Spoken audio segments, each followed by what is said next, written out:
and welcome to this week's episode of Tired and Thriving, a podcast that recognizes just how tired and exhausted we all are while discussing ways to still thrive. I'm your host, Samantha Gray, and this week's guest is Aaron Long. Aaron has been a director on BoJack and supervising director on Tuca and Birdie, but his internet claim to fame is creating and making his animated series, Sublo and Tangy Mustard. Thank you for being here with me, Aaron. Hey, happy to be here. Thank you for pronouncing the show name correctly. Oh my god, wait, what? Because a lot of people don't. What do they say? They're like, hey, I love Soobsoob and Tingly Mustard or whatever, you know. It's like deliberately supposed to be a dumb name that's kind of awkward, but it really bit me in the ass. They like went even deeper with it. They were just like, Soobsoob. People find all kinds of ways. Did you put that in one of your episodes? Oh, I think maybe. Yeah. Maybe Vanessa calls them like Subsoob and I don't know. She gets it wrong on purpose in the show. Well. but you said it right. That's the important thing. Important. So tell me, what brought you into being an artist and animator? Oh man, I can't even remember. Oh my I think I just always kind of wanted to. Like I remember seeing drawings that I like in some box in Toronto of like when I was like 6 or 7, and it was like, this is the show I want to make, and it was different shows that I never ended up making, but I was like planning that stuff since I was a kid. I was like, how do you do animation? Like let me look at books and stuff, because I was obsessed with Looney Tunes. My dad got me into that, and then like The Simpsons and Ren and Stimpy, different anime and stuff, and then eventually I was like, I think I could figure out how to do something. Yeah.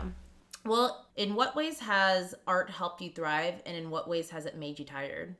Oh, that's a good question. I feel like it's helped me thrive in that it just gets me through stuff that I don't like doing. Like in one way, when you're going through tough stuff, you can always kind of remember like, I could make some art out of this. Even if in the moment I can't. Like some people are really good at like, I wrote this song when I was so emotionally raw or whatever, and I'm like, I can't do that kind of thing. I need to like wait until I feel better to then make art about it. But it can be like an outlet for all that negative stuff. Mm-hmm. But then it makes me tired in that it takes all my energy. Like when I have a full-time job and I'm trying to do my own stuff. Oh yeah. Then I'm like, why am I doing this again? Yeah. It's that thing where I don't think you realize how much brain power it takes. Mm-hmm. And which is different from measuring it from physical labor. Exactly. You're like, I'm just sitting all day. But then you're like, no, wait, but I'm like thinking, and I don't know. Yeah, it is tiring. Yeah. Like our brains must be super muscly. Oh, there's so many wrinkles in there, yeah. You think there's wrinkles on the outside. Do you think there's like veins popping on the brain? Popping? Why popping? Because you see bodybuilders and then it's like they have veins that like super pop. Vein, yeah. Yeah. Our brains are super vain. Maybe not mine, but somebody's. I don't know. Well, let's get into Sublo and Tangy Mustard. Wait, Okay. I want to say Subsoob and Tingy. Yeah, get as wrong as possible. Yeah. From now on. For anyone who doesn't know, Sublo and Tangy Mustard is a series about 2 sandwich mascots who become friends and their adventures as they work for the sandwich shop and their lives outside of the shop with their less than thrilled coworker, Katie. Would you say that's right? Yeah, that's better than I would probably summarize it, yeah. Currently, Sublo and Tangy has 2 complete seasons out on YouTube, with season 3 in the middle of being released. Mm-hmm. How did you come up with this concept? So I came up with it kind of, the mascot part was sort of because I was living right by Hollywood Boulevard, and I'd see all the mascots sort of like on their way to work and stuff. Not mascots, but in the show they're mascots, but in real life it would be like somebody dressed like Jack Sparrow or Spider-Man or whatever, like some like Elmo or Chewbacca, and they'd just be like on the phone arguing with their family or whatever, like on this side street around the corner. Or I'd see Spider-Man on the subway going back up to NoHo a lot, and I thought it was funny they didn't take off the costume to go on the subway, and I was like, well, I wonder what that's like. Oh my gosh. And then I also just wanted to do a show that was, because the thing I did before, these shorts in college were very like specifically based on pre-existing, like they were all references to like 1930s and 40s cartoons. It was like a throwback thing, and it was like fun to do, but I wanted to do something that just felt more like connected to my actual life.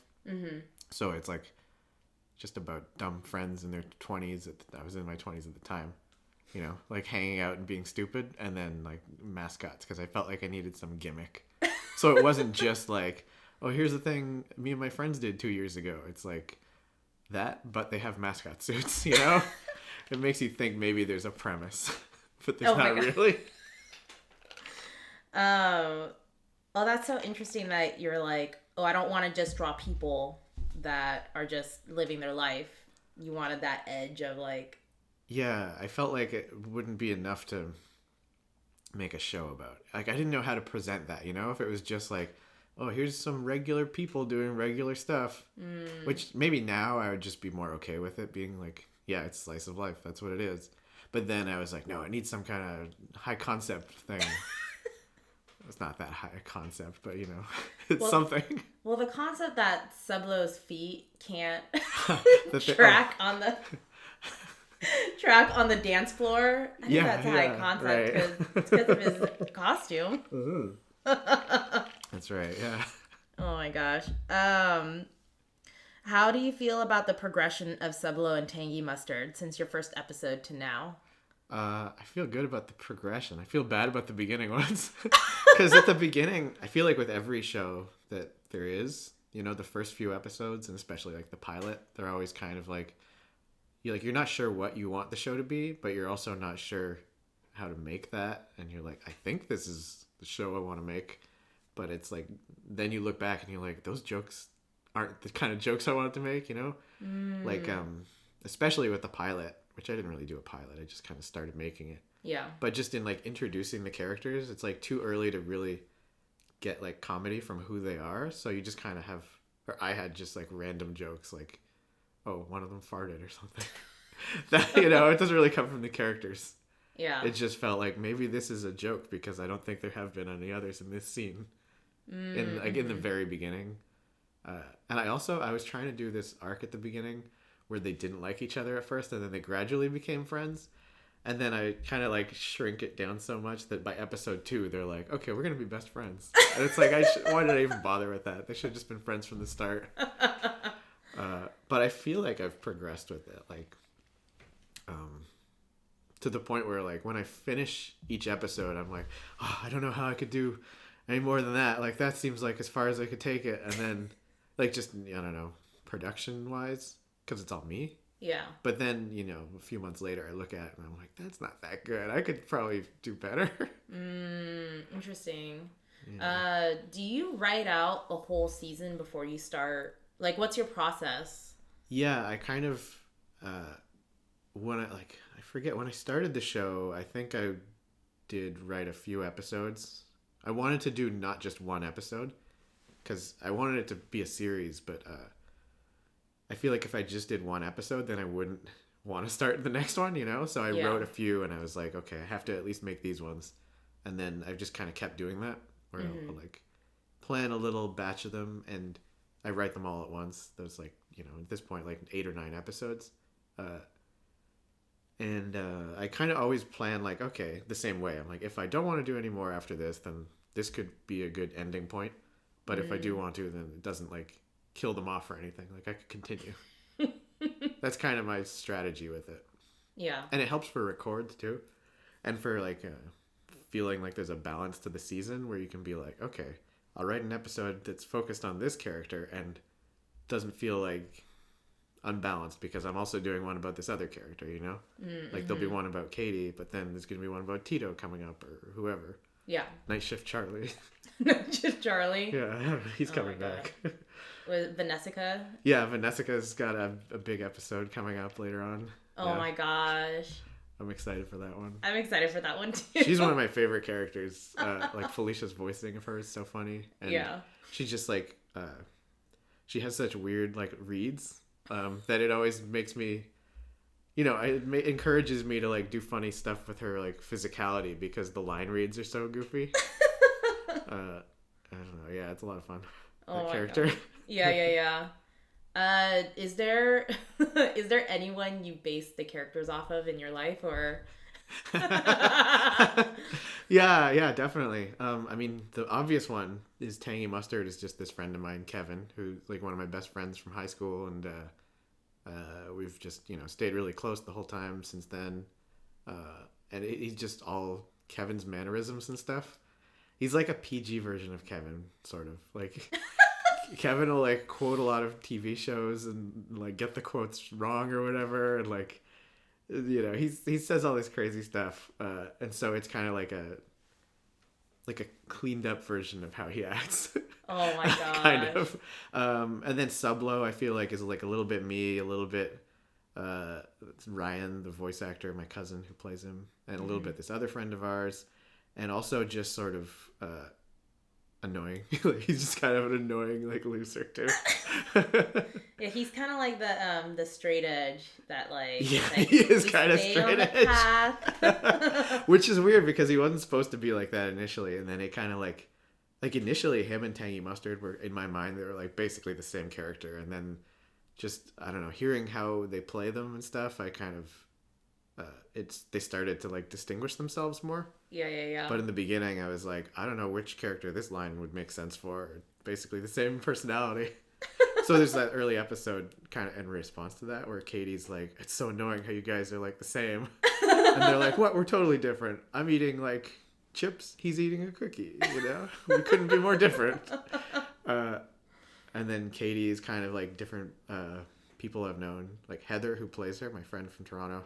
She definitely informed some of the like annoyed coworker stuff. Oh my god! Because she was a coworker of mine for a while, and she was always kind of like making fun of the other people in the office, and I was like, okay, she could be good for that. And then I've been like Katie at times. Like I empathize with that character a lot, and other people I know who maybe I shouldn't say who they are, but there's been lots of elements of Katie that come from different real people I know. Yeah. And from myself. They're all kind of from me too. Yeah. And yeah, I feel like every character has some aspect that I feel like is pulled from somebody I know. Mm-hmm. That I'm kind of picturing almost maybe when I'm writing them. Oh, cool. But then after a while they kind of, like especially with the latest episodes, I feel like part of the fun of it, because I was writing that newest season right in the peak of the pandemic when I like couldn't see anybody in real life. And I was like, missing seeing all my friends. And I was like, whoa, I can write more episodes of my fake friends, Oh my god. It kind of made it, like that was part of the fun of doing more of it at that point. It was like, oh, see like what happens in these people's lives. Kind of. Yeah. It's almost like a therapeutic in a sense. Yeah, for sure. Yeah. There's a lot of that in the show. And it's also, it can be therapeutic because there was so much... like in our day jobs working in animation, there's so much stuff that you want to do and you can't do. It's like, this isn't right for the show, or we don't have the budget, or like, that's not tonally right. And you're always like, oh, but that's what I want to do. So, making your own thing can just kind of be whatever. And it doesn't even have to be consistent. Yeah. You could be like, well, maybe that's not what the show is, but maybe that's what this episode is. Who cares? Yeah. Not me. So you do everything other than the voices? I mean, you do some of the voices, but like... Yeah, I do one main voice. I do Mr. Woo Bomber. Which is such a funny one. Mr. Dick Woo Bomber. But I don't really do... Maybe some extras here and there or something. But I don't really like the sound of my own voice. So I think I thought about playing Sublo initially, and then I was like... I think I recorded myself saying a few lines because I already had Tangy Mustard recorded. And I was like, oh, this doesn't really sound that great. And then I took audio of Ryan from something else he'd done, because he does a lot of videos. And I kind of cut some lines between him and Tangy Mustard that worked well together, that kind of like matched each other, what they were saying. And I was like, oh, I like the sound of their voices together. Oh. Especially, there was, I had recordings of both of them laughing, and I played those together. And I was like, oh, they sound like friends, Oh, that's really cute. So it was like a chemistry test that I cobbled together in Audacity. Yeah. That's so cool. Like, who would have thought that you could, because I feel like when I'm doing stuff, either I'm just like doing it myself, which sucks. When you're like, or I'm just like, I guess this person's voice will like help me. You know, I don't think about like, oh, what's compatible. I don't feel like I usually do, but for them too particularly, I kind of was like, oh, I know mine doesn't do what I want it to do. Maybe this other voice will. Yeah. Because I like already heard mine, and I was like, oh, it's just me. I don't want that. Was your cousin really excited? No, he does it as like a favor to me. He like is so much bigger. You know, he's like huge online. Oh, really? For doing his own stuff. He does like comedy, and he's got a podcast. He tours and stuff. He used to act more, and I think now he kind of likes just doing comedy more. Mm-hmm. But he does not. You know, I think most people on the show are like not actors, and they're just kind of like, okay, I'll do this. It's cool. I'll be in a thing, and there's like a little bit novel. But he's like, you know, he records like all the time. So he's like, oh, okay, sure. I guess I'll do this thing for you since my cousin, you know? Oh, wow. I mean, he's always really nice about it. But I feel like it's a huge favor to me that he does it. Oh, yeah. But yeah, other than the voices, I do everything in the show. How long does it like usually take from start to finish just to do one episode? It's kind of hard to say because I like plan them all. And like I board a bunch of them and then I start animating them. But I feel like if you broke it down, it would probably be like 4 months, or maybe 5 months for like one episode. Mm-hmm. Or it depends on the length. Like I just did that nightclub one really fast in like 4 months or something, and it was like 11 minutes. 4 months of like main animation on it, you know. But then before that, it took a few weeks to board it and stuff, and you know, I was writing it while I was recording other ones, and then also it took me a few months to recover from that. Like emotionally and be like, okay, I think I'm ready to start working on the next one. So I don't know, maybe I guess I usually do like a couple a year, so maybe 6 months probably on average. What do you do, since you just said it took a few months of recovery, what do you do to like recover from that? Oh yeah, kind of everything else, like everything I can that's not making cartoons. Well, is there anything specifically that you're like, okay, this is going to help me, like, unwind and... Right. I mean, I try to just, like, not force myself to initially, you know? Because there's been times, like, when I'm like, okay, I need to start working on the next one, and I'm, like, not really ready yet. Yeah. And it just is, like, not happening, you know? I'll go to the computer and then just be super distracted or draw a few storyboard frames and then be like, that took me 5 hours. I did, like, 4 drawings. No, that's not good. So, I don't know. I mean... Is it like, do you play games, or are you like, I'm going to watch these shows that I ignored for 5 months? Yeah, there's a lot. I mean, I play games. I don't play a lot of video games. I tend to, like, replay the same ones every few years. There's this one I really love, Sleeping Dogs. Do you know that one? No. It's like Grand Theft Auto, kind of, but it's set in Hong Kong. And it's this, like, got this cool story where you're, like, an undercover cop. What? It's really fun. It's for PS3, I think. I love like Metal Gear Solid and stuff, but you know, I'm not like keeping up with new games really. Yeah. It's like every few years there'll be like, I don't have a current system, but when I do have a current system, there's like a couple of games that I'll get really into, and then I just keep going back to those ones every few years. Mm-hmm. But I watch a lot of movies, like TV and anime and stuff. I do a lot of music. I feel like that's a big thing I do in between cartoons is I'll like record like a huge amount of like little songs and then never do anything with them. And I'm always, I don't know, the music stuff is like therapeutic for sure. I do little like miniatures and models and stuff. That's pretty fun. And it feels like it's art in a different way, you know, where it's totally for yourself. The music kind of is too, I guess. But it's a nice break from doing a thing that's all built around like, oh, how is like the audience gonna get this joke or whatever, you know. Like I try not to think about that when I'm making Sublo, but there is always, you know, kind of like, well, does this work? But if you're just doing a little like model for yourself, you don't have to be like, does it work? Yeah. You're just like, oh, I made it, I'm happy with that. It's actually something that I feel like I've talked about it a little bit with people on here, but I'm thinking especially with Felicia because you know, she's like starting her DJ career, but then she talked about practice or like learning guitar. Oh yeah, and that's awesome. Yeah, but like doing that for herself rather than for like performing for anybody. Yeah, she's not like, I'm trying to start a band and play gigs and stuff. She's just, it's like just a purely personal thing. So it's like both are therapeutic, but one's like, I want to show this to the world, and that gives its own anxiety, even though it's still yours. But then you have this other aspect where you're like, this is just for me. Yeah. It's funny because when I'm doing Sublo stuff, I feel like, I'm aware there's an audience, but it is so kind of like in my head and like, I guess therapeutic in a way, because then when I show it to people, when I'm there at screenings of it and stuff, I'm like, God, I didn't think anybody was going to watch this. I don't want to like see their reactions and stuff. It's like really uncomfortable for me to be there while they're watching it. And I'm like, oh, they didn't laugh enough at that part. Oh no, this is a disaster. Oh no. And then afterwards people are nice and they're like, oh, it's funny. But in my head, I'm like, this is terrible. How did they find this? How did they see it?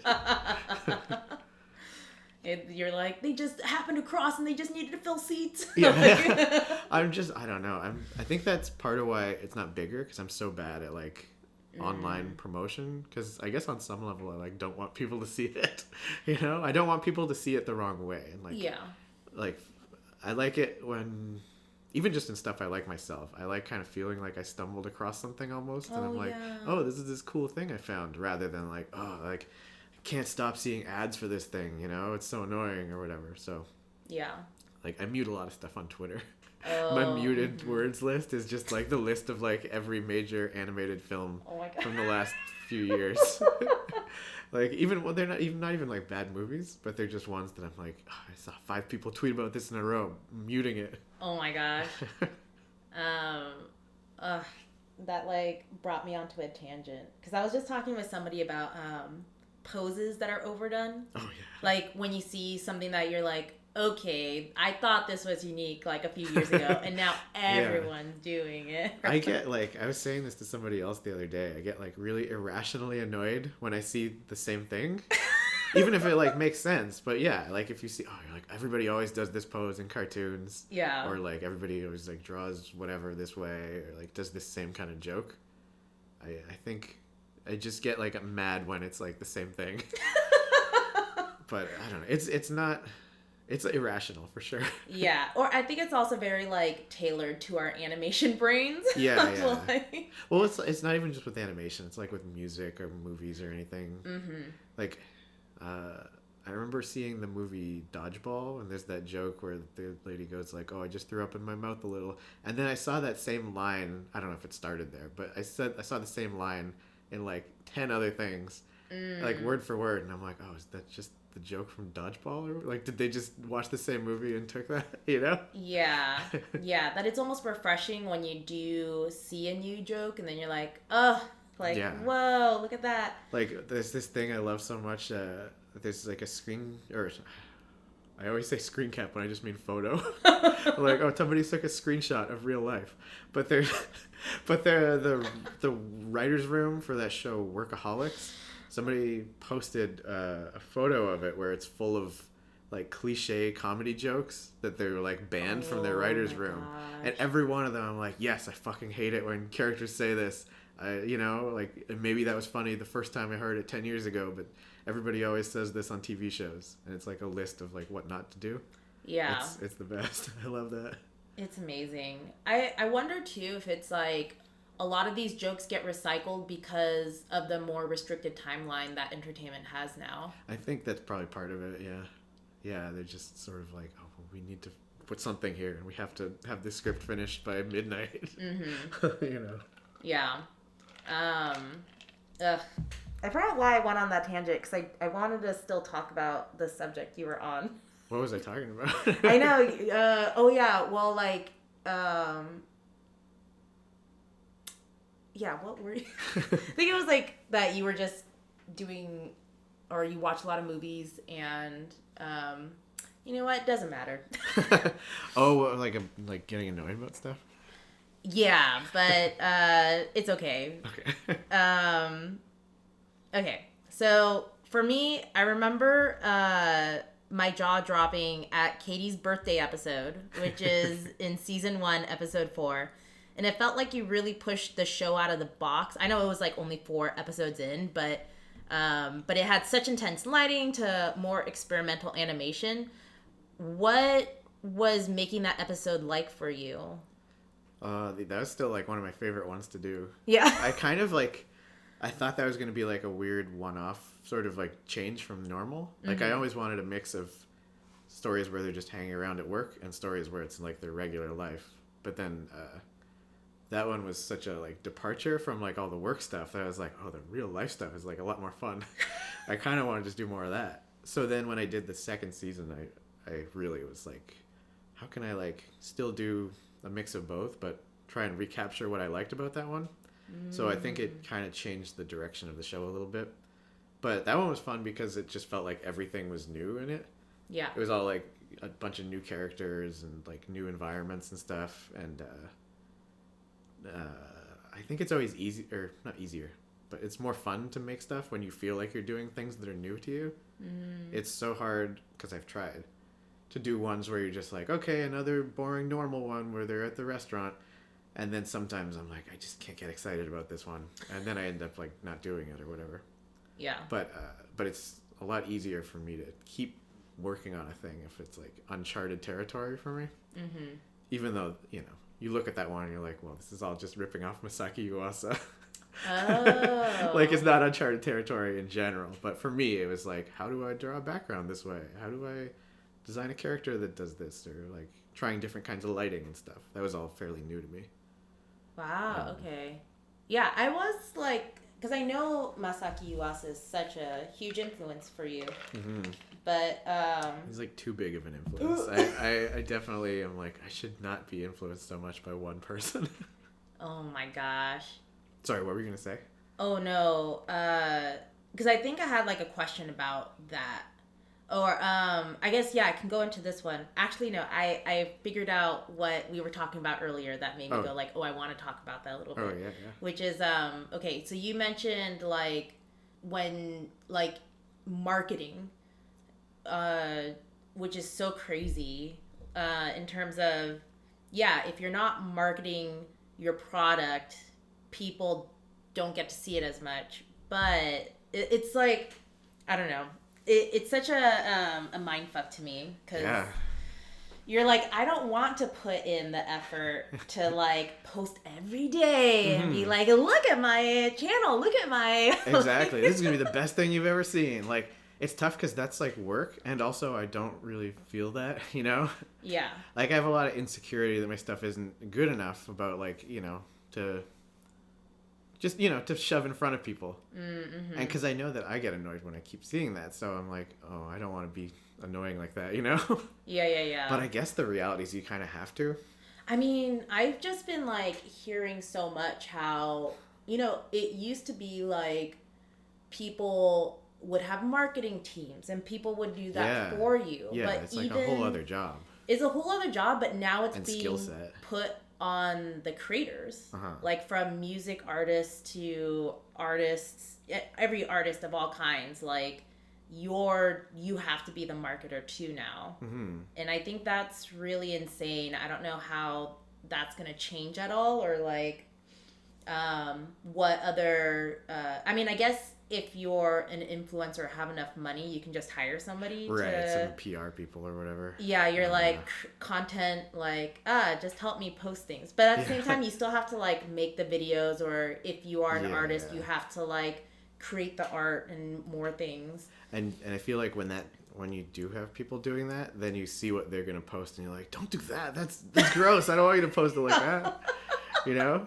There's so many okay, so I had two thoughts. One of them was I had some dumb epiphany that's like very obvious, like years ago, where I was watching some biopic or something, and it clicked like, oh, all these like stories of these like artists. There's always like the artist themselves who's like weird and like doesn't want their stuff to be seen, and they're like, oh, I don't want it to be super mainstream. But then I have like some figure, like their manager or their friend or somebody, who like does all the stuff that, and sometimes they're like almost like a villain in the story. It's like they're the one that like pushed the artist's work out there and like signed them up for stuff they didn't want to do, you know? Yeah. And you're like, wow, they seem like an asshole or whatever. And they're like, you gotta make the money, man, or something.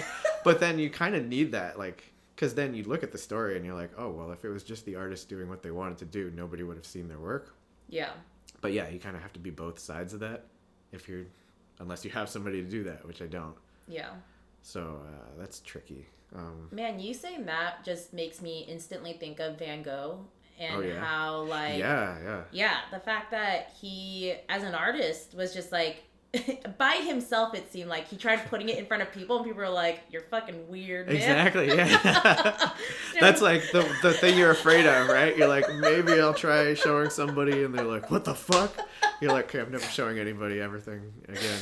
But then you get somebody who's like, I guess his brother's wife was it his brother's wife? I know it was his brother, but somebody in the family. Someone in the family who probably was like more stabilized and normal. Yeah, I mean, he seemed pretty weird. After I his feel like death. I'm not at Van Gogh level of like, I'm a step up from him maybe. Yeah, but it was like, it's crazy to think that after his death, when his family started to put his art out, was when he got popular. I know, yeah, that's crazy. Yeah. It doesn't make any sense. It does. Like, maybe there could have been a little sprinkling of that during his life. He could have had a little cult following or something. So he felt kind of validated. Yeah, but no, he like went to the grave just being like, I just did art for myself, and I guess that's enough. I guess. I mean, didn't he kill himself? Maybe it wasn't enough. Did he? I forget. I don't think he killed himself. Okay. But, or as people... Maybe I'm just thinking of him cutting off his ear. Yeah. It seems like some kind of cry for help. Yeah, definitely. No, I think he just was too poor or, like, to impoverished. Live. Yeah. Oh, he just died from, like, starving or something. I think he got some kind of disease. Yeah. Hey, Sam here to give you the facts on what actually happened to Van Gogh. We should have looked it up, but we didn't. And here I am after the fact, giving you the deets. So Van Gogh did take his own life, and Aaron was right. Apparently, in a field, he shot himself in the chest with a revolver and died 2 days later, which kind of is insane. You would think he would just die immediately. But no, he died 2 days later with his brother Theo at his side. Why did he choose to end his life? He was exhausted from working hard and the high standards he set for himself. So there you go, some art history. Van Gogh. Anyway, but... Poor Van Gogh. Poor Van Gogh. Wow. Just poster child for... Yeah, he blazed a trail. And then artists stood up and were like, I don't want to be like him. I'm going to hire a publicist. Yeah, it gave everybody something to go like, okay, not that. Don't want to be that. Wait, what were we talking about before that? Oh, I had some other thing to say. About marketing, and how, like, we have to do it now because we're the artists, but then, unless you could get, like, your own PR team or, right. like... Yeah, because there's things where you're like, well, I don't... Maybe you do. I mean, I've tried pitching my stuff and it doesn't really go anywhere usually, but... there's sometimes when I'm like, oh, I don't want to do it like the way the industry does it with like their methods of promotion and stuff. But then you look at like a book about how to get people to look at your stuff and like how to market, and it just tells you all these things, and you're like, oh, okay, maybe I could do these things. But then I'm just doing all the stuff I didn't want to do anyway, Like, that's just how you get people's attention. Yeah. Like, there's all these rules and strategies that are like, somebody has to see something a certain amount of times before it like sinks in. Yeah. Like they have to see a commercial, I forget, it's like 11 times before. Really? Maybe it's lower, maybe it's like 7. But there's some number, I forget. But you still have to see it multiple times to yeah, be like, yeah. Oh, I want that. And I even find it, if somebody recommends me like a show or a movie, I'm like, okay, that's cool. He said it's good. But then when like 5 people say like, you really should check this out, then I'm like, okay, wow, this is a bit of a pattern here. Maybe I should. Yeah. So I guess it's like that with, I'm already like, or I'm always like, oh, I tweeted about my thing once. I posted one drawing on Instagram to let people know I put the cartoon out. How come it's not going viral, And most people are like, oh, no, I didn't see that. And I was like, maybe I should have done a second tweet. Yeah. But in my mind, I'm like, oh, but then the people who saw the first one are going to get annoyed that they're always seeing it. It's, I definitely overthink this stuff. I'm with you. So it's a vicious cycle. Yeah. Yeah. I think it's that thing where you're just like, I just want to be recognized for my like talent and my voice. Right. Yeah. Yeah. Instead of being like, I'm shoving it in your face. Yeah. You like, want people to just like come to you and be like, oh, like show it to me. Yeah. But you don't want to show it to them. You don't want to instigate it, you know? Yeah. That's how I feel. When I worked at, I used to work doing portraits and caricatures. Mm-hmm. And like, that's kind of, I never liked it, but you know, that's just the way it is. You have to hustle. Yeah. And it was always... I didn't know you did that. Yeah. That's cool. Right after college. Oh, okay. Or like the end of college. And right before I got into animation. But it's that thing where like, because you're just like, I'm just going to be drawing. I just need to draw. And they're like, actually, there's a whole method to this. Of getting people to come and do it. Yeah. And it's like, you know, you have to like, you're standing and then people are passing by you and you have to be like, hey, hi. Right. You want a portrait done? You really gotta hustle. Yeah, you're like, oh, it's clearly right here. If they want it, they'll come. Yeah. And so, but my method, because then there were people that could really do it, and I was still, I still kind of am. I'm like, but I was way more socially awkward. So I would just start doing like samples. Oh, okay. So it'd be like, you know, you take a picture, or you're just like, have your partner who is boothing with you to be like, oh, sit down and I'll like draw you. This is what it looks like when I'm doing it. Yeah. This could be you. That usually drew people in, and I was like, okay, that's my shtick. That's my thing. Right. Rather than just kind of sitting there like, hey, you want to, like, just sitting there doing nothing, waiting for them to sit down or something. But there were some people that was how they like would make it. Oh, wow. Would be like, they could just like, you know, talk to you and just be like, yeah, come over. And I'm just like, I can't. They just had the some kind of subliminal tractor beam. Yeah. Like something about their voice, or I don't know. Yeah, some people are a lot louder than others. I'm pretty quiet. I've always, like, it's not even just with cartoons, just in general. Like, I'm always pretty shy, you know, until I know people. Yeah. Like, even like asking people out, I was always like, until it was really obvious that they liked me back, I was always like, oh, I should never, that's a bad idea, you know? It's like, it's good to be confident. Yeah. Although it's like, I feel you on the shy aspect, or like, you know, when you're like, don't open up as much. Yeah. Because I feel like you're waiting for the other person to take that lead more, or like... Yeah, you want like a little hint that there's some interest, and then you're like, okay, now I can tell them that there's interest. Yeah. But like half the time they're feeling that too. Yeah. And then it's funny because then it's like, what is it? Like if I meet my neighbors or something, you know, they're trying to create small talk. They're like, hey, how are you doing? Yeah. And I'm just like, yeah, I'm good. Giving them nothing. And I'm like waiting for them to carry the conversation. They're like, okay. They're like, where'd you get that shirt? And you're like, a store. It's blue, you know. They're like, okay, cool. I hoped you would say a little more in response. But like, it's that thing too. It's like, my mind blinks. Yeah. Oh yeah. I mean, I get that too, for sure.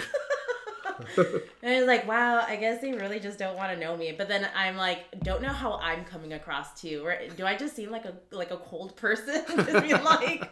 I mean, you always seem very warm to me, but I feel like I met you in the context of like us having mutual friends, you know? Yeah. So I saw you being like outgoing with your friends. Definitely easier. Yeah. Like if we just met like one-on-one initially, yeah, we'd probably both just be shy, you know? Yeah. Be like, where'd you get your shirt from? Yeah, that's my opening line. That's what I say to everybody when I meet them. Where'd you get that shirt? Oh my gosh. Works every time. Works every best opener. Because everybody got their shirt from somewhere, you know? Oh my god. So we talked about Masaki Yuasa. Oh, yeah. And it was really cool to hear that episode 4 was really inspired by him. And, you were like, oh, I'm going to challenge myself to try his kind of style, right? Are there any other artists that you feel like you've tried to experiment with or, did that same thing in any of your other episodes? Let me think. So, like, the whole show is pretty inspired by different aspects of his stuff, along with other stuff. And I always kind of felt like that was, like, the backgrounds, if you look at, like, Subpar and, like, the outside of it and stuff, I was sort of trying to make it look like the backgrounds in his show Kaiba. Where they have this weird, like, there's no outlines and there's like a soft kind of I don't know how to describe it, but I think if you look at Kaiba and then you look at like a shot of them in Subpar, you'd be like, oh, I could see how he was going for that. Oh, cool. But then in the Katie's birthday one, the backgrounds are a lot more inspired by like Mind Game and Kimono Zume. Those are my two favorite things of his, I think. And also like the show just generally, like, I like a lot of the kind of angularness of a lot of anime, especially like Studio 4C and like Madhouse in the 2000s, where I don't know, everything was just super angular. Yeah, but or it was like the pushed angular, like almost banana. Yeah, I like that. Really like wide angle lenses and stuff. Yeah. Like there's a bunch of different anime that all kind of have the same handful of people working on them. Which I later realized. I was like, I like all these different things. And it's like, no, they're all made by the same people. You need to find a second influence here. But so I always thought it was okay to be so influenced by that, because I was like, well, none of these people are going to make a slice of life thing set in Toronto. Like, that's so like specific to my experiences. Although then that Scott Pilgrim thing, the anime just came out, which is like slice of life in Toronto, kind of. And it's like, Yuasa's studio kind of doing it. Oh. He's not there anymore, but it's like a lot of people who were like trained by him. Yeah. So it is kind of the same thing, only it looks way more professional. And I'm like, damn, I'm obsolete now. No. But I feel like, there's other artists for sure. Like, Yellow Submarine is a big influence, and I don't think it's necessarily obvious, but there's little things here and there probably. Probably the fact that Sublo is a submarine. It was in my head, but I wasn't gonna like call it out. It's a yellow submarine. What about a blue submarine? I feel like there's a little bit of like Thomas the Tank Engine in his design too, which I also love. The old stuff, the Ringo Starr era, just because it's like a vehicle with a face. I'm like, it's kind of like that. But that wasn't on purpose. But it definitely in my brain. I think Tangy Mustard's shoes are a little bit inspired by Sonic's shoes or Tails' shoes. Oh, yeah. And I bet Mr. Woo Bomber's got some Robotnik too, and that he's like round and has little sunglass things. Oh, yeah. He's kind of like Robotnik without the mustache. I thought about doing one where they dressed up as other characters as like a Halloween drawing or something. That'd be cool. And I was like, he could easily be Robotnik, but that might make it a little too on the nose, Like, but he just needs a little bald cap, right? Exactly. Yeah. Just a bald cap and a mustache, and you're like, wow, a ripoff. But that wasn't on purpose. I was like, what an original design here. He's got a pompadour. He's totally different from anything else. And I feel like I'd been just drawing like basically like characters who had like the same kind of cap as Katie forever, and then I was like, okay, this character will just have that design that I've been drawing. But yeah, what else? Sorry, wait, give me a sec to think of like what else I've done and then what it was influenced by. Oh yeah, I don't know, a lot of anime. I feel like it's boring to just talk about all these different anime, but like the picnic one, I forget what it was. There was some specific anime where it was like a night scene and it was like super dark. Like almost everything was black except for like little bits of light. It might have been a Mamoru Oshii thing. Mamoru Oshii. But anyways, I was just like, oh, I want to try doing that. Like in different episodes, there's things where I'm like, okay, maybe for this scene I could try that. The convention one. Yeah. There's this part at the end where they're talking to this like evaluation test guy, who's played by my grandfather. Stop, really? Yeah. That's cute. The guy who's like, oh, I'm so tired of evaluating Sublo and Tangy Mustards. So I got a funny thing to say about that too, but that scene was inspired, and I forgot this, and then I watched the movie again and realized it. That it was kind of inspired by a scene from this weird 60s movie called Inside Daisy Clover, about a child actress who gets kind of like chewed up and spit out by like the Hollywood machine. Mm-hmm. And there's a scene where she's like first auditioning in a studio and she doesn't even really realize it. She just is like called in, and then it's all dark and she's like sitting on a chair, and this guy comes over and is like telling her what to do, and she's like, oh, okay.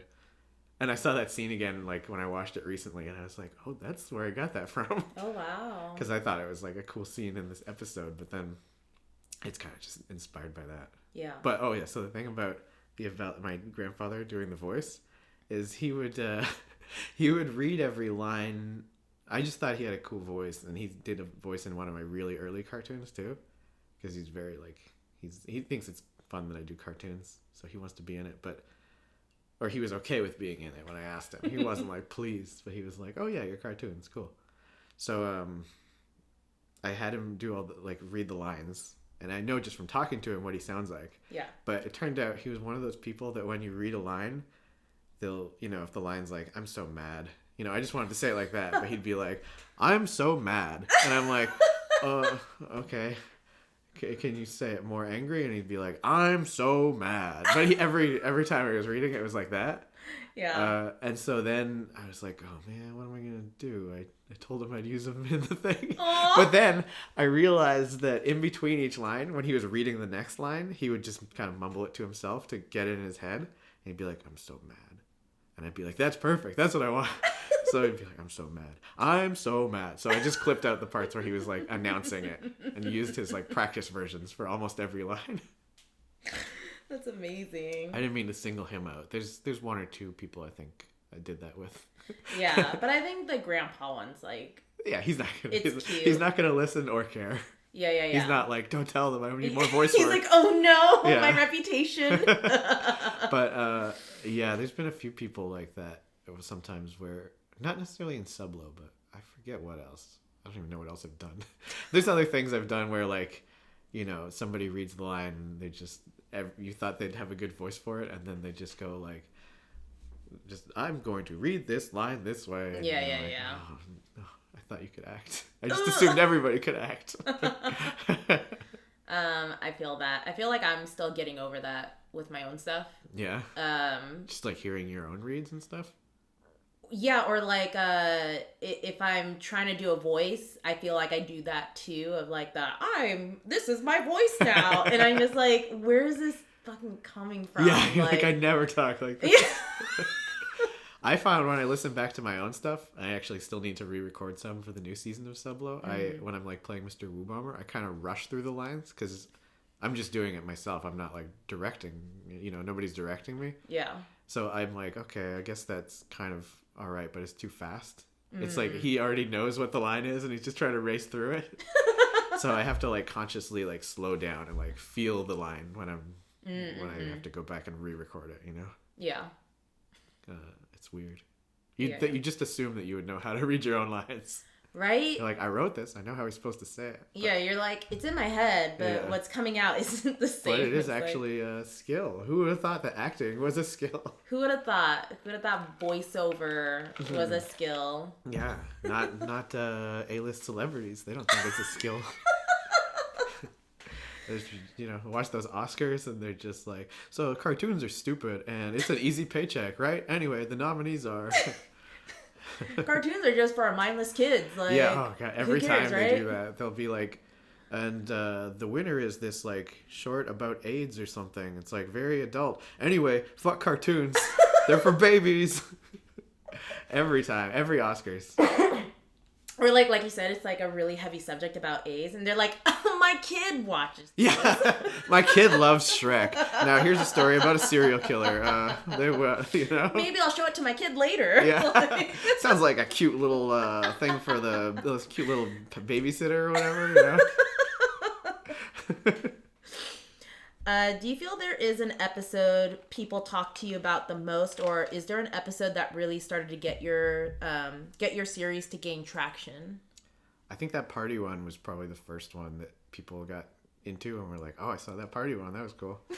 I heard they played it at like a Newgrounds screening that year, and I was like, no way, not at the Newgrounds screening. And now I like, I know like a bunch of people from Newgrounds, and they're all really cool, but they're also just, like anything. They're just like regular people. Mm-hmm. I'm not like, they saw it. I'm like, oh, cool. They like the new one too. They're just like friends now and stuff. Yeah.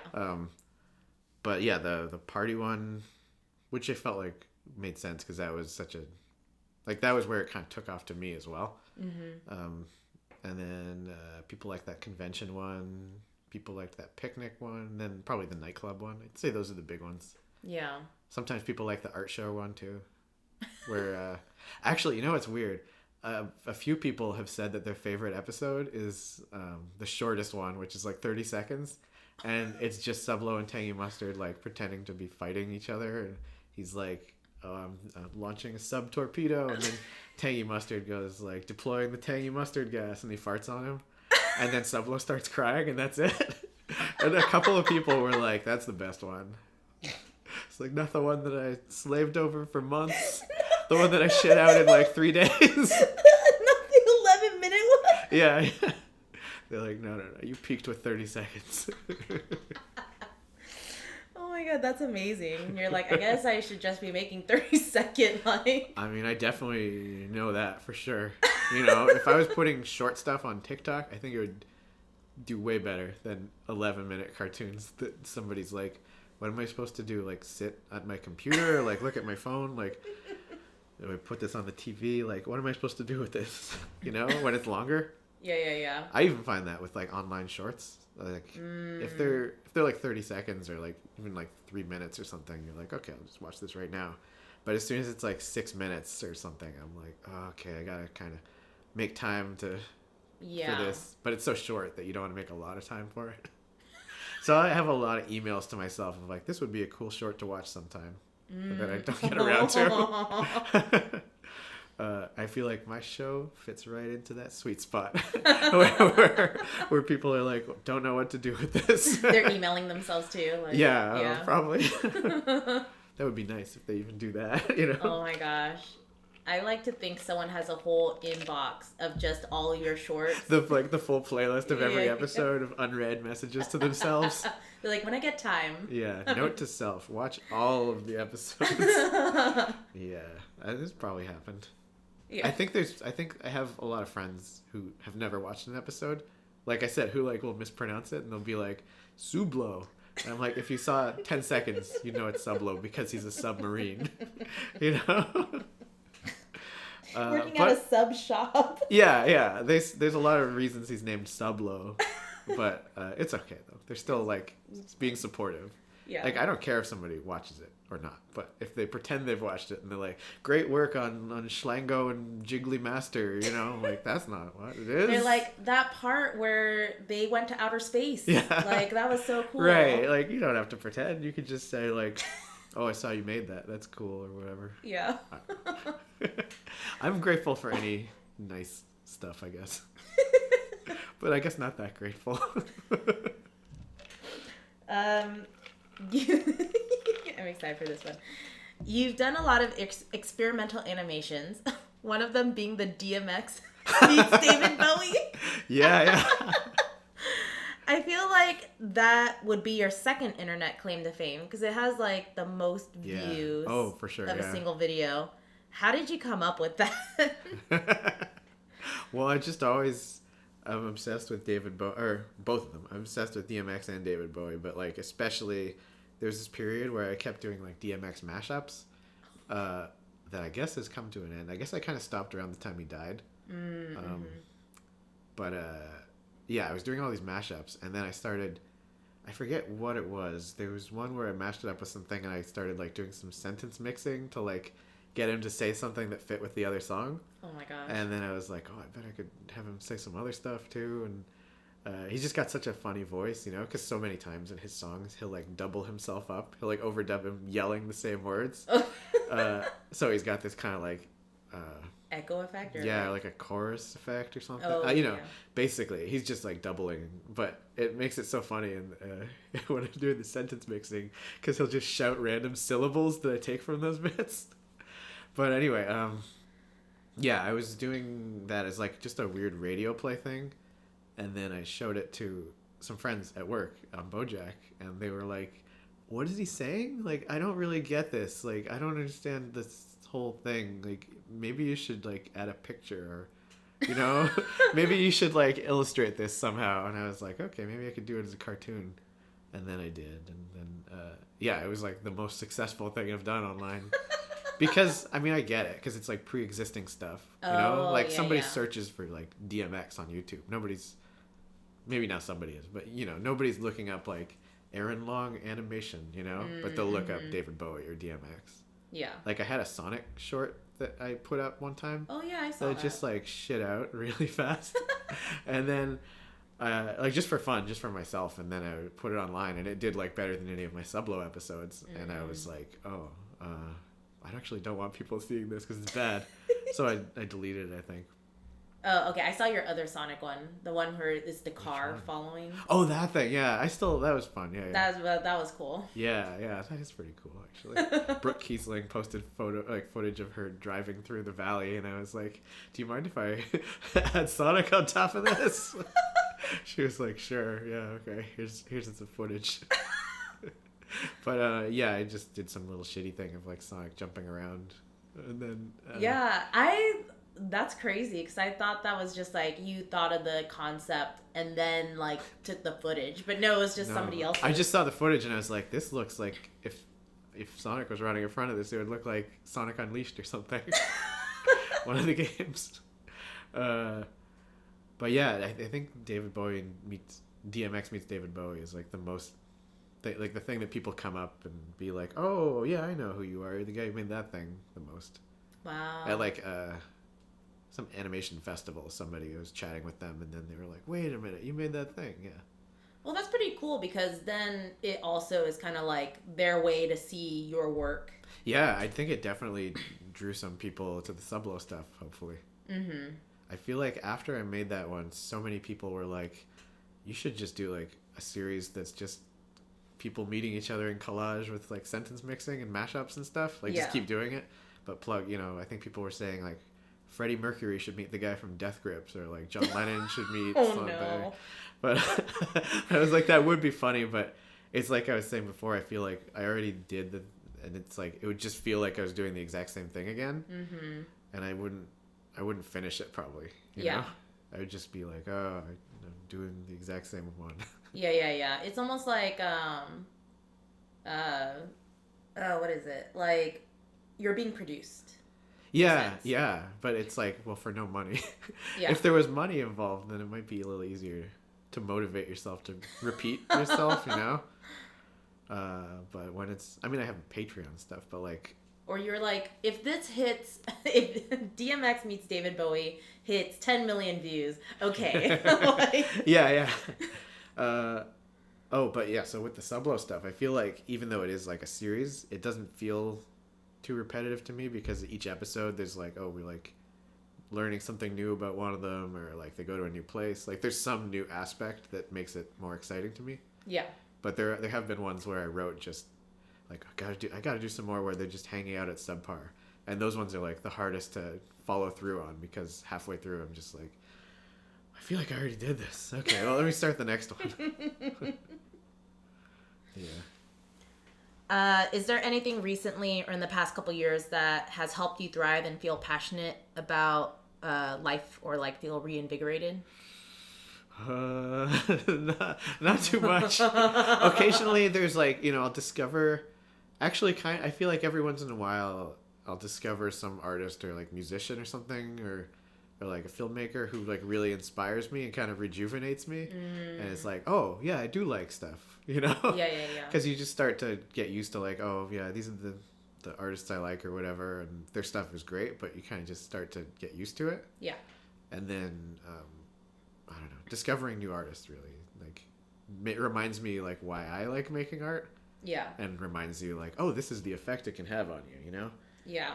Like I got really into Hey Arthur. I got really into the director Mike Leigh, this British guy who did Life is Sweet and Happy Go Lucky, and he's I don't think he's that well known over here, but No. He's made a lot of movies, and he's got this really interesting process where he rehearses with his actors for a long time around like an outline, and then they kind of develop a script together.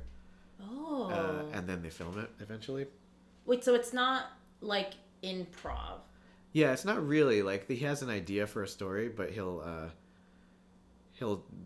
suggest things to them. Is this like because does Taika work like that? Oh, maybe. I don't know. Because I know feel like he does a lot of improv, right? Yeah. Because I know, like, I think it was everybody really found out about that process through God of Thunder, the Thor movie. Oh yeah. Or no, God of Thunder. Ragnarok or Yeah. Yeah, the first one he did. Yeah, where it was like 80% of the lines were. Oh wow, I didn't know it was improvised. that much. Yeah. Something like that. I mean, that makes sense because that one feels very like off the cuff in a good way. Yeah. I like that movie. But it feels like that would be like, outline, and then, it's like, here's the intention, here's the feeling. Is that kind of like what Mike Lee does, or is that you feel different? I don't know exactly. I've read. It's funny. He'll be every interview. Somebody asks him, "So you do this, right?" And then he'll be like, "No, you're all wrong. What I do is this," and he basically rephrases what they said. But they'll be like, "So you made this movie in 1974, right?" And he's like, "No, wrong, totally wrong. I did it in 1973, and it came out in 1974." And they're like, "Okay, you don't have to be so pedantic about this." Like, he seems kind of tedious, but his movies are so good. I don't think I've seen one that I wasn't like, "Wow, that was amazing." But like, I don't know exactly what his process is, but he did like an example is this one where it's a story about this woman meeting her birth mother after she's adopted, and then she's an adult and she meets her mom. And there's this interesting thing where like the daughter is like mixed race and the mom is just white. So, yeah. But the actors hadn't met yet until they were rehearsing it, and maybe until they were filming, I forget. What? But so the mom had gone through. They like build up this whole backstory with each of the actors, and I guess unless they're not supposed to know each other, they don't rehearse together. But they'll meet each other and stuff. And there was this whole thing where he had gone through like all of their like history and their lives through high school, and at some point he just casually mentioned like they were talking about all the dates that she'd been on as a character like in high school, even though she's like middle-aged now. And he mentioned at one point he slipped in like, "Oh, and at one point like you had sex with a black guy." And then like in the movie there's a scene where they meet and the girl's like, "Hi, are you here to meet me? I'm your child." And the lady's like, "Oh, I couldn't be your mom. Like, you're black." But then she thinks, you can see her like thinking and realizing, and she's like, "Oh my God, no, there was that one guy like right around like 30 years ago when it was your age, And it's like a real-time realization. Whoa. And like that kind of stuff. So I don't know exactly how he works, but it's pretty interesting. Because it means like the actors are really involved in like figuring. Sorry, that was so much longer than it should have been. No, but it's so interesting because I feel like everybody hears about the typical processes that go into making a film, and that's just so different. Yeah, it leads. I mean, that's like just one example, but there's all kinds of things that I guess come out of that. Yeah. Of like weird character moments that you wouldn't necessarily think of writing. I guess I don't know. Yeah. I love that. In the vein of funsies, is there a random animal fact you can tell me? Any animal fact? Yeah. Let's see. Hedgehogs can't actually run at the speed of sound. What? They can't? Yeah, it's a fun little piece of trivia. Everybody thinks they're so fast. Oh my God. I could probably do better. I don't know. That's not even a fact. That's so funny, though. There's two kinds of Labrador retrievers. One of them is supposed to be fat. The other one, if it's fat, it's your fault. Because there's the like North American kind and the British kind, and one of them, I forget which, is naturally just kind of like thicker. Really? Because I would see those ones, because we had a yellow lab when I was growing up, and she was like the skinny kind. And I would see the other ones and be like, "Oh, that one's really fat." But then I was like, "Oh no, they're supposed to be like, they have like thicker bodies or whatever." Wow. I had no idea. It's a very exciting fact. That is. I thought that was like... Yeah, I also thought that when I see like little chubby Labradors, I'm like, well, I guess they're just feeding them. You really let that one go, huh? But then it is possible for the skinny ones to become the fat ones, and I don't think that's supposed to happen. But like you said, it's like that's your fault. Yeah. Oh my gosh. Breeds are weird though. Like any kind of traits that you breed into animals. The whole idea of it doesn't sound like it should work, to me. Like, clearly it does. But like if I didn't know about dog breeding to like retain certain characteristics and like make them bigger and stuff, I would just assume, I'd be like, that's stupid. That's not going to work, if it hadn't been proven for like 1,000 years or whatever. Yeah, that you it does. would think that should be the epitome of evolution. That's like, it's not natural evolution, but right, yeah, it's the opposite of survival of the fittest. It's like survival of the cutest or whatever, right? Like whatever people are like, oh, I like that one, I'm gonna make more of that. Yeah, even though it's often that means they're like less and less able to fend for themselves or whatever. I mean, there's the ones that are bred to be like, oh, they have a job. Oh, yeah, that's true, actually. Yeah, they have to like catch rats or whatever. But yeah, but those then are all the real dog. And then there's ones that are like, this is basically like a stuffed animal with like bones. Yeah, like he's a good lap dog. I mean, those are very cute too. I like a lot of those. But I'm also like, oh, I don't think he can breathe. Oh, like no. His nose doesn't work because you made it too small. I feel bad for those ones sometimes. Yeah, no, it's true. Okay, as part of the show, I like to pull out a tarot card for the episode. Oh, actually, no, I want to go back to the Labradors real fast in this whole talk because it's like, that's just funny because then it's like, what is the thicker breed for? Is it just for like colder weather? Why. Yeah, it might be. I feel like or they were just like, we just like it thick. We're like a little thick boy. No, I want to say maybe the British kind is the thicker ones. So maybe it's because they were further north or something. That would make sense. I don't know. Yeah.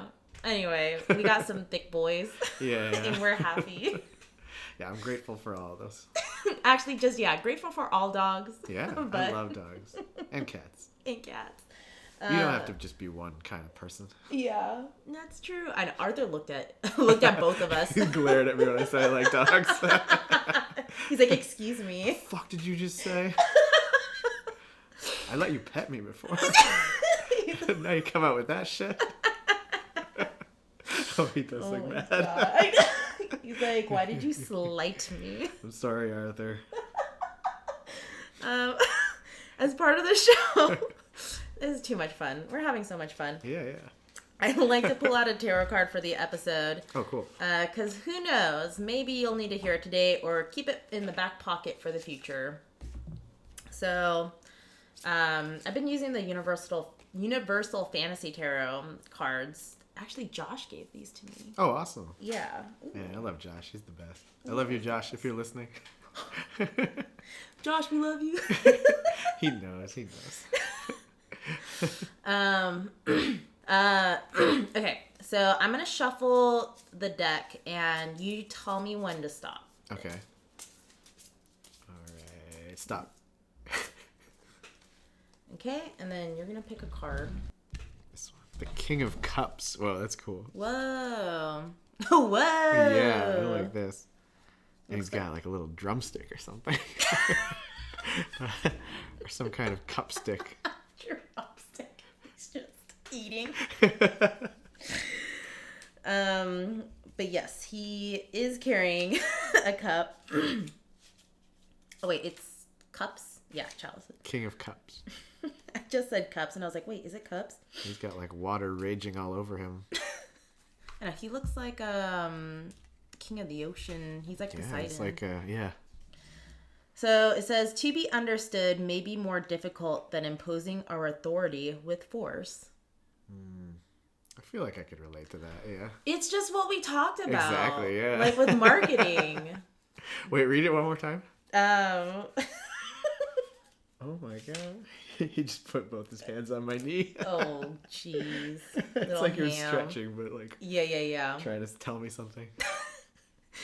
To be understood may be more difficult than imposing our authority with force. Yeah, I mean, that definitely resonates with me, I think, yeah. Yeah. I mean, yeah, we did talk about that earlier. Yeah, so it's like, if you think that posting the same thing 11 times is gonna get you more followers or something. Maybe you let your work speak for yourself. Right. Yeah. Yeah. The takeaway seems to be like keep doing that. Yeah. Which I feel like when I do, the hardest part is that I just don't make cartoons that often. Because sometimes more recently when I've been putting them out, I've been pretty happy with like the reception. Yeah. I've kind of found like a level of shilling my cartoons that kind of works, I guess, reasonably well. And I think it also just, because, a lot of people, if you actually do want the masses, that would mean you have to, a lot of the mass can't handle, like you said, your kind of 11-minute format or, like... Shit's too raw. They can't handle it. They can't handle it. But yeah, it's kind of an awkward format. Yeah, or if you really wanted to get to them, you'd have to do like the 30 seconds or like posting every day type of thing. Posting a 30-second thing every week and then, But get in the algorithm. Yeah, but the fact that you like get to take your time and release work that not only makes you happy, but makes your viewers like me happy. And I think you're just reaching the right audience. Yeah, maybe. I mean, you're always like, oh, it'd be great if like 10 times this many people watched my thing. But like, I am very happy with like the way people receive it. Like, I can't really complain about that. Like, people seem to get it and appreciate the work that goes into it and stuff. Yeah. Well, it would be great for like being able to do it full time if like maybe 3 times as many people realistically like were on like my Patreon or something. Yeah. But I don't really want like the level of success that somebody like Vivi, or Vivzy Pop, yeah. But like she has it. It's almost like too much, Mm-hmm. Like people are always just freaking out at her about stuff and like mad about something. There's always some drama, and she does not love that. And I don't know. I'm kind of like somewhere in between would be good. Yeah. I always feel that like even just with my stuff in general, like it would be nice to have maybe a team of like 5 people or something. But I don't really want to have like 40 people trying to make my thing because I just feel like it's hard to maintain what it is at that point. Yeah. Although I guess TV shows find a way, but it's hard to do it like exactly what I would be doing. With so many more people. And I think that's what people don't understand about TV shows is it is a collaborative process. Like, yeah, right. Being a director or being a supervising director, you really realize that you're just trying to get, like, and it sucks because then it's like, okay, you want people to have their voice, like the storyboard artists, animators, and everything, even like the art, so like background designers, character designers. You want people to have their voice, but then you're also trying to make sure that their voice tailors to what the client wants or like what the creator wants. Exactly, yeah. Like you don't want everybody to just feel like cogs in the machine, but it has to have some kind of cohesiveness. Yeah. I felt like Lisa was really good at that on Tuca. Mm-hmm. She had a clear vision for the show. It was like, this is what I want it to be. And then sometimes you'd pitch an idea and she'd be like, sure, that could, my vision could expand a little bit to include that. And then sometimes she'd just be like, no, that's not what Tuca would do or whatever. Yeah. But she was always pretty like clear about that stuff. Mm-hmm. There was room for, like, it was a very collaborative show. Yeah. But it also still felt like purely like Lisa. This is what Lisa's brain is, Yeah. But at the same time, us as directors were throwing her stuff that were like, hey, we think this is what you want. This would be in your style. And I think everyone, which I think Lisa was good about this, is somebody who, like, if it did go with her style, even if it wasn't perfectly within her mind, she was like, yeah, that's great. She'd like, maybe we can stretch a little bit to make that work. Yeah. Or, like, she's like, that's not a joke I would write, but that's a joke that could fit, kind of. Yeah. I think about, there was an episode I did where, what happened? Oh, it was like Speckle, was learning how to be lazy because he didn't know how to unwind. And I love that whole arc with Speckle. It's so good. But there was like a scene that wasn't really figured out well.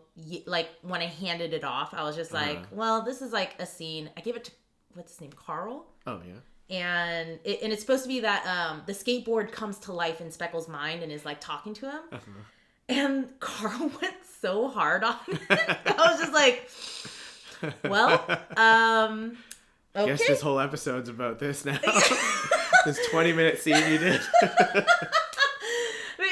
It was just so crazy what Carl did with it that I was like, I wasn't even thinking going that hard, you know? Yeah. And like, of course, this little segment, I don't think Lisa would have thought to go that hard. And here's Carl just being like, here you go. Here's like, I really went like all crazy with it. And that's like, the best thing when people get passionate about the stuff they're working on and like add, like, you know, put themselves or able to put themselves in. Yeah. Which like a lot of the time, the stuff you work on, you can't really get that passionate about. You're just like, they're paying me. Okay, I'll do it. You know. Yeah. So I think it's like that give and take, right? Yeah. So on one hand, like, having Sublo and Tangy Mustard be so yours, like, makes sense that you'd want to do it all yourself. But then, I don't know, maybe if you want to make something else and be like, I'll let other people make their interpretations. I don't know if that's something you would think you'd want to do. For sure. I mean, I have other ideas that I haven't made yet that I am like, okay, this one would be more open for like other voices in it, you know? Yeah. Like what Sublo has kind of become, especially because I have been making it, it's all me. I just kind of feel like, okay, what it is like basically all me visually, but like there's this action thing I want to do.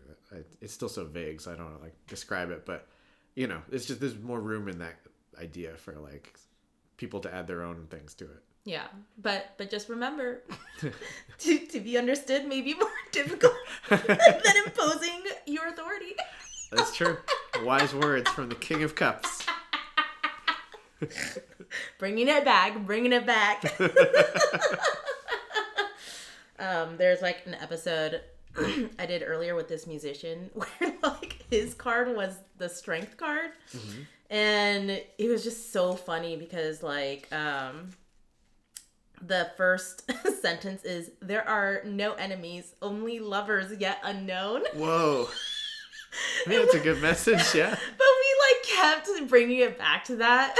Like, we're just, because the card actually related to his story where like, oh yeah, people need more empathy. We felt that people needed more empathy, and yeah, I mean that's a message I could really agree with. That yeah, you know. But then he was like, yeah, more empathy for the lovers yet unknown.